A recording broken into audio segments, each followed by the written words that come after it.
Hello there. Welcome to my YouTube channel. Today I will take you through heat conduction through a hollow composite sphere. Let's tackle this question.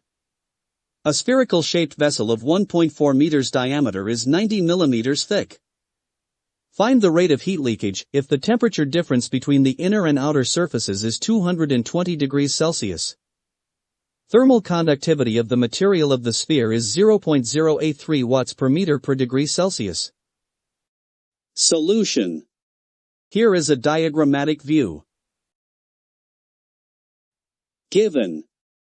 Radius R2 is equal to 0.7 meters.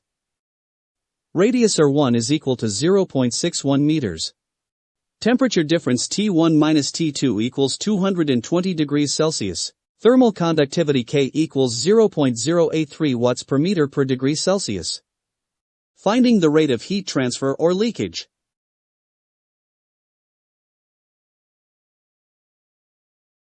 Which equals 1088.67 watts.